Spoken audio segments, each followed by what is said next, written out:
So you turn 18, you graduate high school, and if you choose, you decide to go off to college.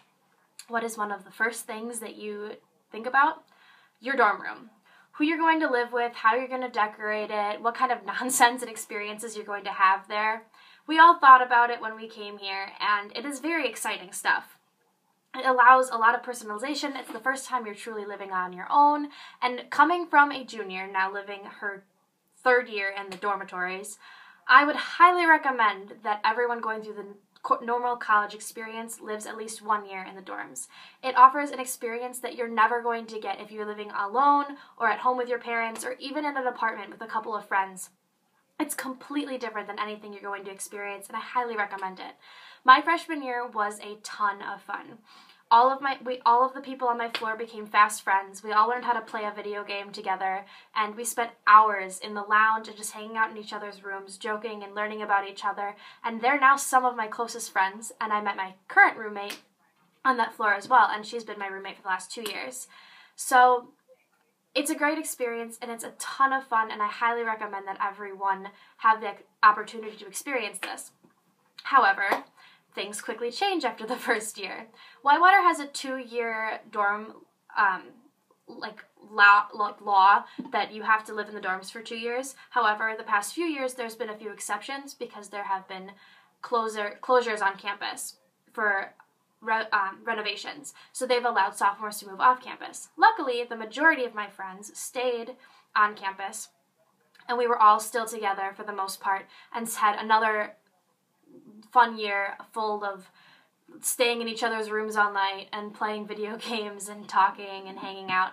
And it's really convenient because you could just walk down your hall and pop into each other's rooms and say hi, and you become really fast friends and really close with people that you might not have ever met before. So it's a great experience. Junior year. All of my friends are now off campus, living in their own apartments and in houses, or even in the upperclassman suites on campus. And my roommate and I got the short end of the stick, unfortunately, and are stuck in the dorms. And all of our floor mates, for the most part, are underclassmen. Now, I'm not saying that upperclassmen and underclassmen should not be friends, but there's a big change between your freshman year and your junior year. Juniors are taking harder classes. They're usually working a lot more to be able to pay off whatever kind of debts, or starting to pay off debts or pay for things on their own. They're just a lot more focused on studying in school and hardworking than the freshmen who are more able to have fun freely and not worry about so many things. So it's hard to become close with people when, one, we're not around very often because we're doing so much and in the library more often than we're in our room, and two, just because we're in such different places in our college career, it's hard to connect. So I honestly don't really talk to any people on my floor at all, which is kind of sad to me because they're really cool people and I'd like to connect with them, but it's just very difficult now.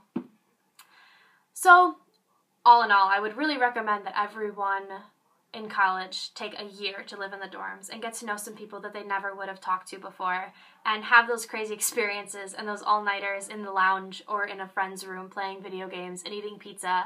And I think it's just a lot of fun, and you can have a lot of fun with it. However, there are some drawbacks, I will warn you. People are gross. You'd think that by the age of 18, we would learn how to properly flush a toilet, or not leave disgusting things in the shower, or not vandalize the hallways. However, that doesn't always happen, and thank goodness for the janitorial staff who clean up after these gross people, and us all. However, living in a communal area isn't always the most appealing, and sharing the same 4 stalls of the toilets and 3 showers isn't always the best. Actually, it's very rarely good, but you do what you can. And also, the dorms are always as close to things, and you have RAs, and you have a lot more restrictions and rules and what you can have in your room and what you can't have in your room. But overall, it's an experience that I believe that everyone should have. But once you become a junior, try and line up something to get out, because trust me, it ain't fun. Have a good one, guys. Bye.